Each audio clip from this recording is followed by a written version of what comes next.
Good afternoon, investigators. Mike Evans from the Australian Security Academy, and today I'm going to be going through some really great job vacancies for investigators and inspectors. And my name is Casey Pine, and today I'm going to be answering some little Q&A questions about OSINT. Fantastic. So we've got a lot to get through. If you're watching, people say g'day in the chat. Don't forget to say hello. We are the... Sorry? Make sure you say hi. We are the Friday afternoon investigation program for really exciting people that like to take statements from witnesses. So thanks for joining us every week. We've been here for the last 174 weeks to go through what's happening in investigations around Australia. G'day, Jamie. How you going, mate? Good to see you. Thanks for checking in. Hi, Daniel. Hope you're well down there in the ACT, buddy. G'day, Renee. Great to see you. Hope you're well. Okay, so I'm going to get straight into it because there's so many jobs, more jobs that I can poke a stick at. All these jobs, you can see them at the Australian Private Investigator, Corporate and Government Investigator jobs page. Okay, so here we go. Hollard Investigations want an investigations coordinator in New South Wales. You won't have to be licensed to do that. It's an internal position, so you can just be an investigator. So that's a good one. Bank of Queensland, are after a fraud and scam operation analyst. Again, internal job for an investigator. If you have some fraud experience and you watch the program prior to this one that we run for the Australian Security Academy students, you'd be a good candidate for that job. Factual investigators required. G'day, Andrew. Great to see you, mate. Down in Melbourne from investigation specialists. They do general insurance investigations and investigation specialists, and they're paying $65 an hour top dollar. So a great opportunity down there for licensed investigators with investigation specialists. They've been around forever. Easy Authoring down in Canberra want an investigation officer to work for them. So if you live in Canberra, you're looking for some extra work, get in touch with Easy Authoring. All these jobs are here on our Australian Private Investigator, Corporate and Government Investigation jobs page. I put them up so you can see what's currently available and you can see what's happened in the past in relation to available jobs as well. So it's not to indicate that the old jobs are still available. It's so you can do your research instead of asking me because I might be busy and can't answer the phone or can't get to reply to that email. A factual investigator is required for the ProCare Group in Brisbane. You must be a licensed investigator. You're going to be doing workers' compensation investigations there. Clarity Investigations. G'day, team at Clarity. I know you watch this program each week. Excuse me. They are looking for newly licensed investigators down there. They will onboard you. Okay, just get in contact with Clarity. They want everyone they can get. They're overloaded with work at Clarity Investigations in Victoria. Must be a licensed investigator. ProCare Group in Adelaide are after a licensed investigator there for insurance and superannuation investigations. The motor claims recovery officer is required in Sydney. So again, that's an internal job. People that cause accidents and are liable, you're going to be chasing to get the money back that the insurance company's paid to the other party. Over in Perth, the general manager for financial crime and regulatory compliance strategy is required at the Crown Casino in Perth. The ABC want investigators in every capital city in Australia. So jump on our Facebook page and you'll see that job there. And QLeave are after an investigations advisor at QLeave. In the news this week, absolute tragedy this one. If you become a government inspector, you're going to come across this. This happened on the Gold Coast. It was today or yesterday, we don't know. But the young lady has jumped off a wharf and she's died. Her wharf jumping activities went horribly wrong. Her friends were there with her. She was an international student from Asia. They didn't say what part of Asia. So it's a tragedy for the student's family. What happens when they do this? The council put up signs, do not jump off this bridge. Do not jump off this wharf. Do not do that because they can't help trees that get washed down in the storms and there's all mud underneath these things. The mud gets washed from the farms and the forests and the bush into the rivers and it settles further downstream and it could be 6 metres deep. And what happens is people pin drop off. G'day, Eddie. How's things over in the States, mate? Thanks for checking in. Always good to see you, buddy. They pin drop. They don't bomb. So when they pin drop from these things, they just go straight into the mud. They just spear through the water. Their ankle go ankle deep into the mud and they can't get back out. It's gluey and it's sticky. This young lady was there for 10 minutes, stuck underneath until they could get her out. So she didn't breathe for 10 minutes.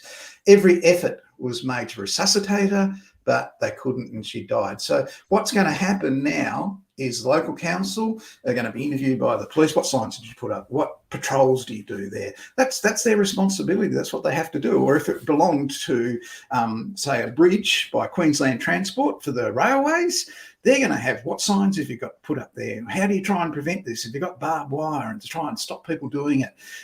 All these things are going to come into account in the investigation in relation to this matter, because the parents are going to sue. My word, they are. Once they get over the shock, it's going to take quite a while. It's not going to happen tomorrow, but all this is going to come into play, and that's a very tragic situation. I'm sorry to be the bearer of bad news, people, but investigations is not puppy dogs, kittens and flowers. It's nasty stuff. That's what we get to investigate because it's too hard to sort out over the telephone. So this one's going to come down to a local government certificate for a government investigation person to have to go and interview the other people who are witnesses there. Who decided to go there? Who said it was safe to do this, and find out all this stuff in relation to the negligence and liability of the fatal accident of that poor young girl. Casey, what have you got to cheer us up today? I have a bunch of questions, actually. It's just when it rains, it pours with questions that have come into my inbox in the past couple of weeks. So I thought that I would answer some of them here today because some of them are really good. One of the questions was, how did I start out with OSINT? And I was a private investigator before, like being a private investigator for a long time.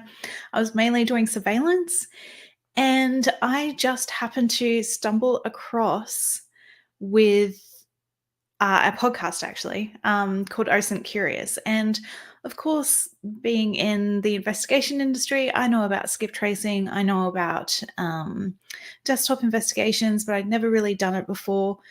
And OSINT, open source intelligence, is something, it's a newer term. It sounds cool. It has a lot of really cool and interesting and motivated people talking about it. And so I kind of just went down that rabbit hole and decided, you know what, that is my calling. I love surveillance. I love the thrill, but when I came across this, I was like, this is what I want to do.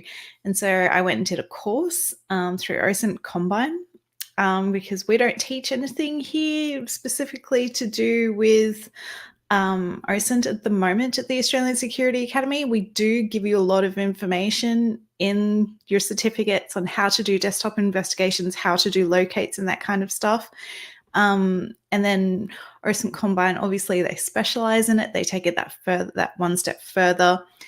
So I went and did a course through them. And Mike, of course, is a fantastic support of anything that I want to do with furthering investigations and helping the Academy learn more and do more and become better, because that's why we're still here after 21, 22 years. And so, yeah, that's how I did it. I just listened to the podcast, went and did a course, and I did a number of trace labs, capture the flags for missing persons. So you volunteer to look for missing persons. They hold an event and it's real missing persons. These aren't fake. They're missing people from all around the world, from America, Asia, Australia. You're looking for digital footprints of these people, and it is a fantastic experience. Even if you are just curious about open source intelligence and what skills you need, it's a fantastic way to volunteer your time for a good cause, as well as learning a lot. And also, I got a message from someone a couple of weeks ago saying that they're looking at being a judge for the Capture the Flag, which I think there's one this weekend, and they were thinking about being a judge. And absolutely, you can be a judge and you will learn so much. They're a really great team over at Trace Labs, and they support you. They give you a run through, they give you training. OSINT Combine sponsor it, so they've got a little OSINT package that they've put together that you get access to generally.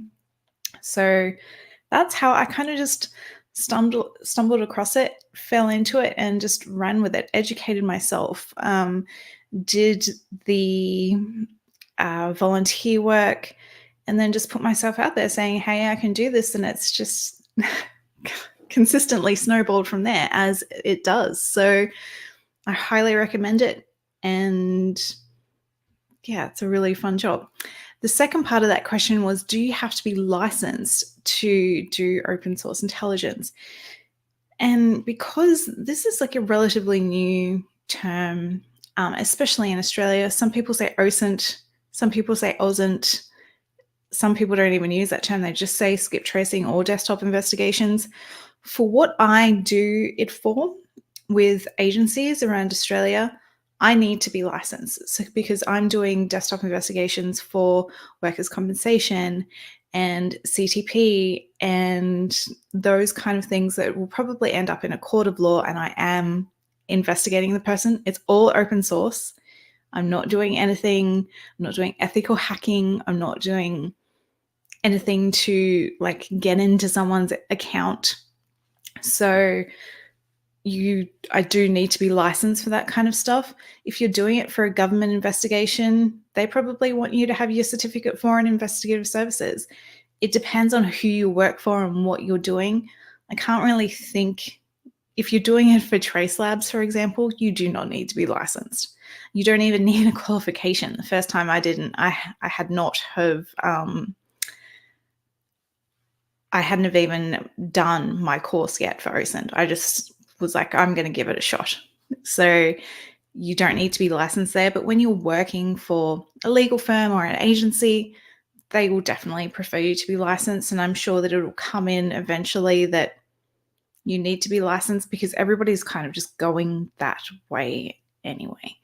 So that's just managing risk and making sure that we have the right people looking into this stuff.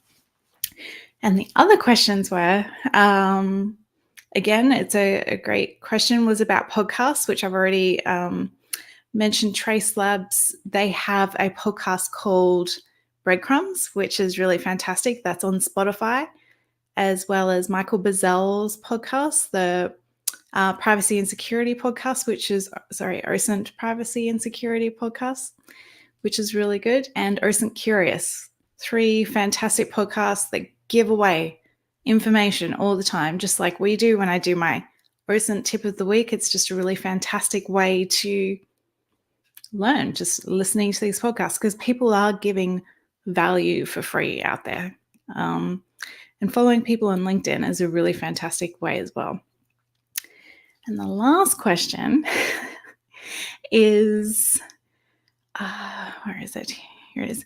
If you were queried on how you found some information by legal counsel, how much you're required to show? Do you have to document all of your OSINT searches and tools?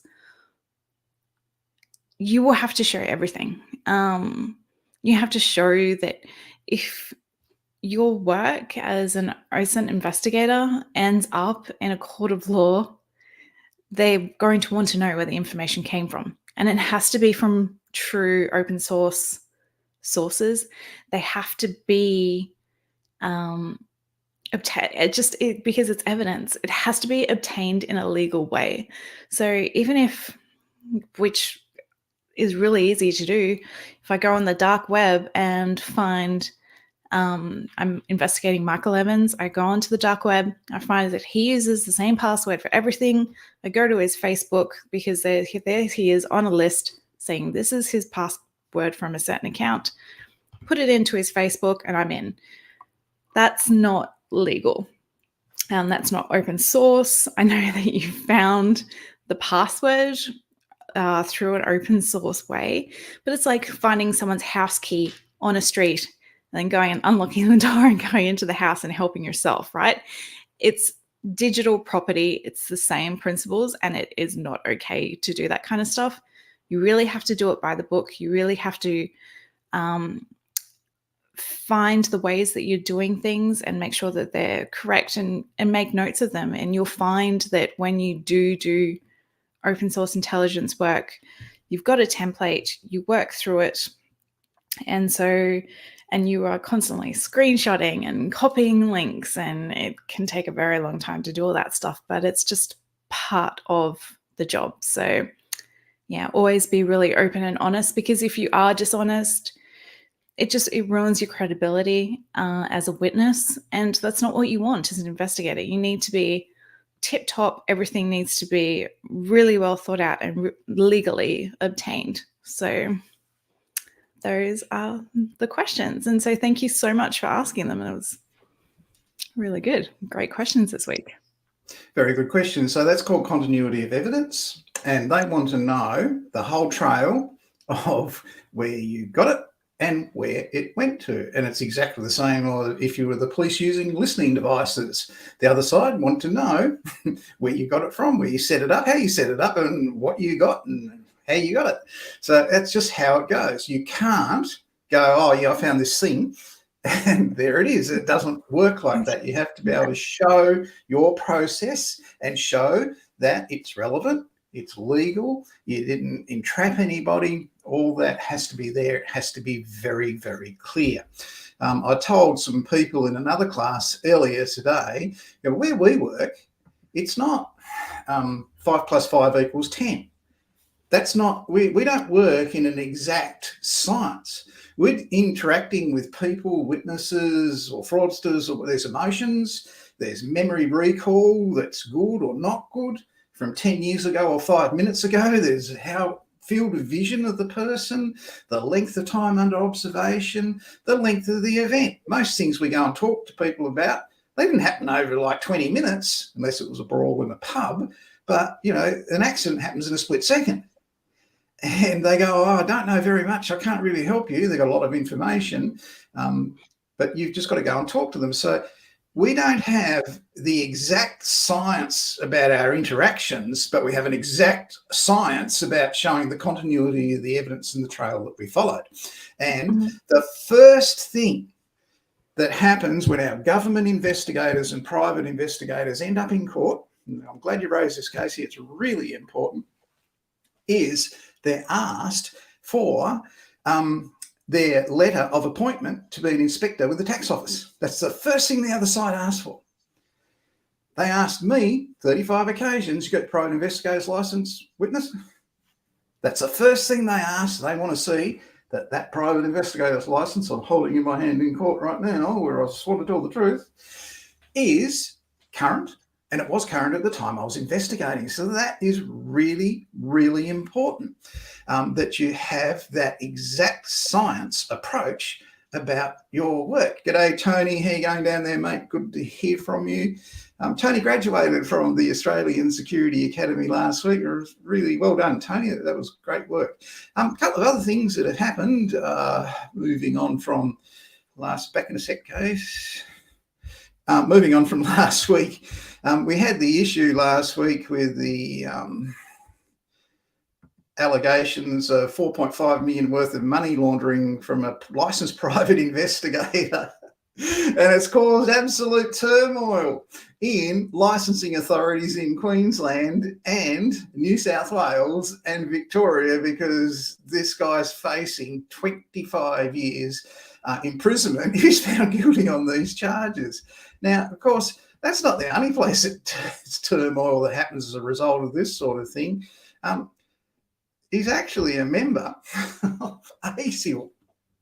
So ASIL are the peak body for security professionals, and ASIL is the leading security association where membership is a mark of distinction that is valued by members, the public, and the government. Yep. And you can join ASIL and you can pay a membership fee. And on the ASIL's website, they will tell you all about their membership fee. It's behind me now. It's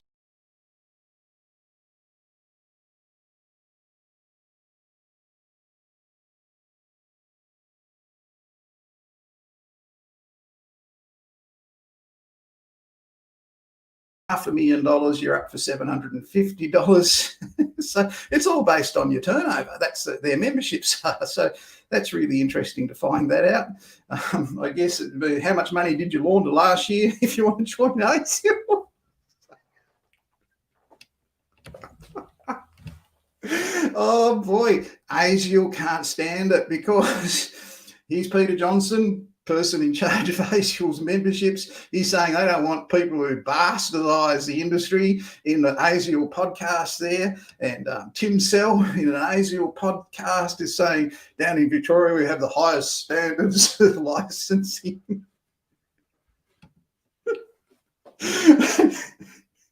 So ASIAL are going to go, well, one less member next year. What a mess. And there's also a mess with other organisations that are franchises. It is a real mess. So these things happen. If you ever attempted to do something like that, go and sit underneath a tree and have a long, hard think about it, because 25 years is a hell of a long time. Oh, dear.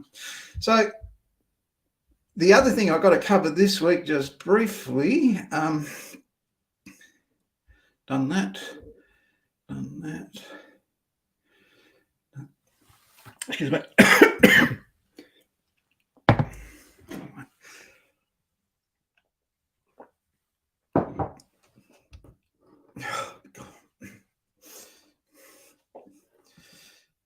Okay, don't turn to page 394. Casey wasn't even watching then. For all of those who like Casey who won't watch, please turn to page 394. So with the textbook of investigations, no, it's not 5 + 5 = 10.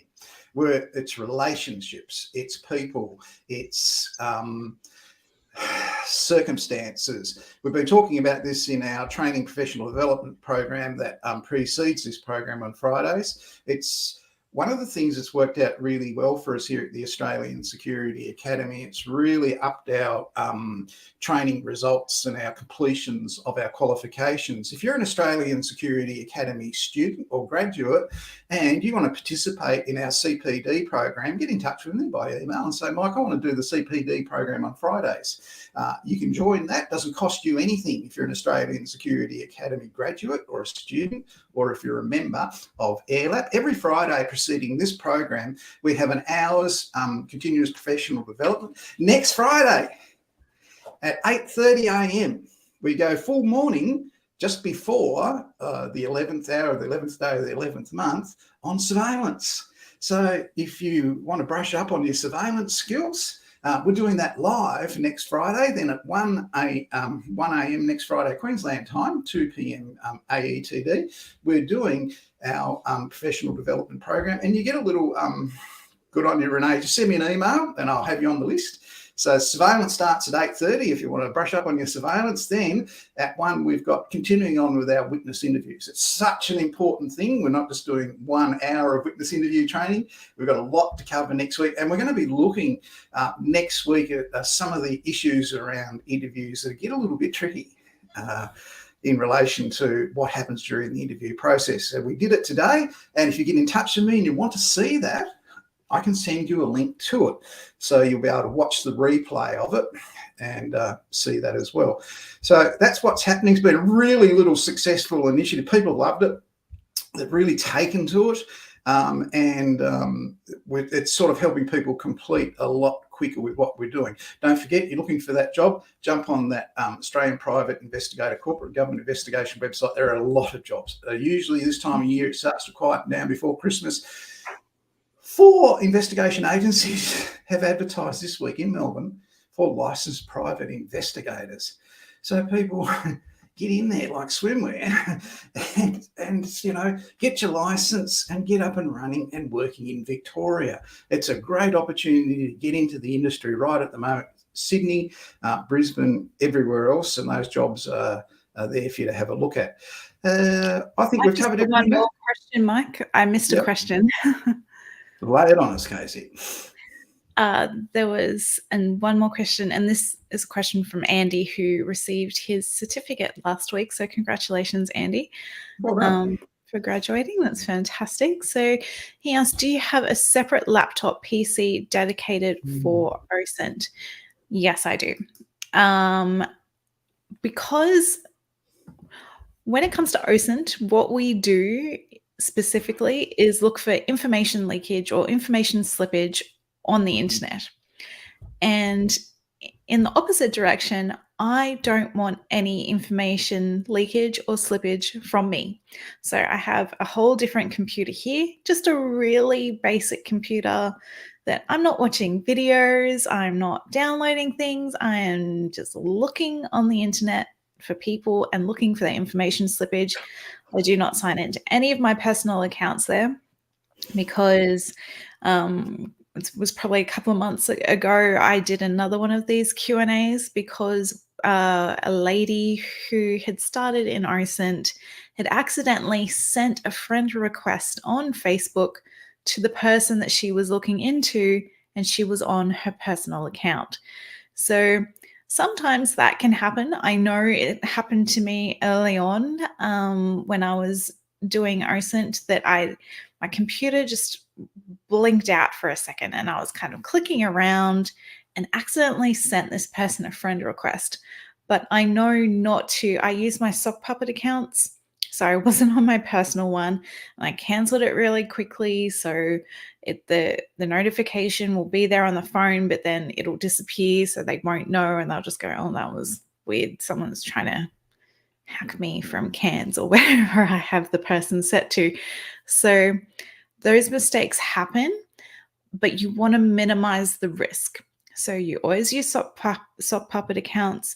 You use, I like to use a clean computer because if you are flicking between windows or browsers or whatever, just on your normal computer, it's really easy to get them jumbled and get them mucked up. And you don't want that, okay?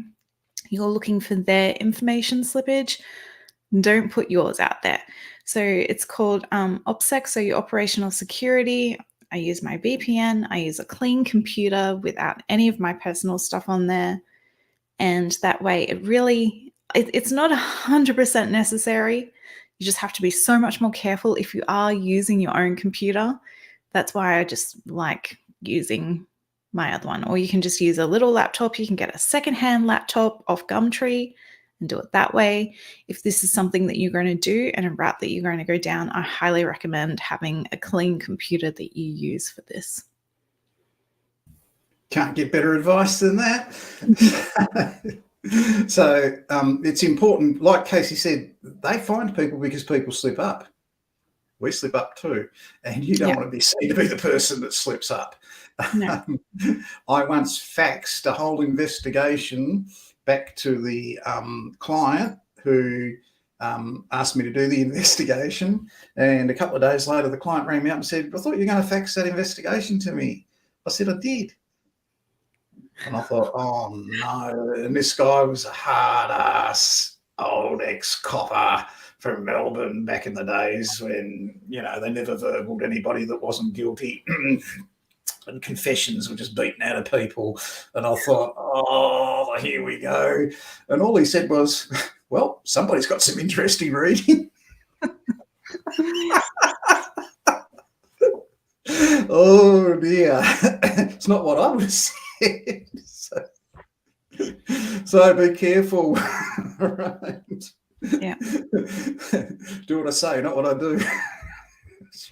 People, next week, like I say, if you would like to take part in that continuous professional development program, get in touch with me and send me an email, and I will see you in class, and I'll even send you some of the past ones so you can look at. The only thing we do ask, if you do take part in that professional development program, it is on YouTube. It's private.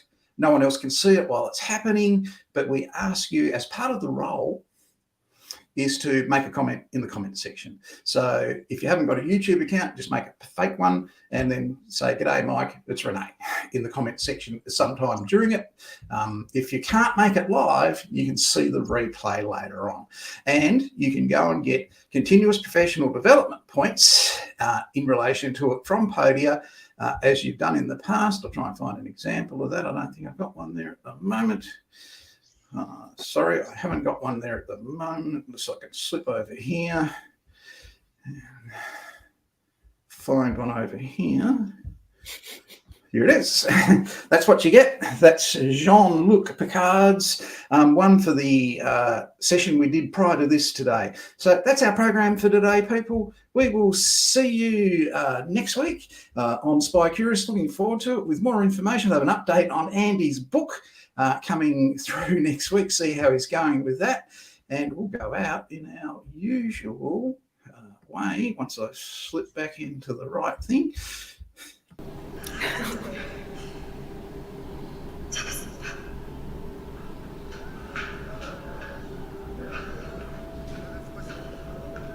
작전 종료. 전원 복귀할 것.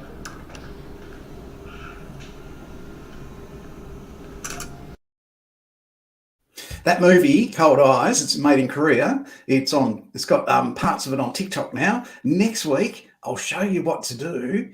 They have it in that movie, and I've played it on here before, but with it being on TikTok, it's legal now that I can do it. I'll show you how to find out if you get into a lift with a subject and they get out. I'll show you how to find out what room they go to. It's in that movie. Look forward to it next week. See you then. Thanks, Casey. See you. Thanks.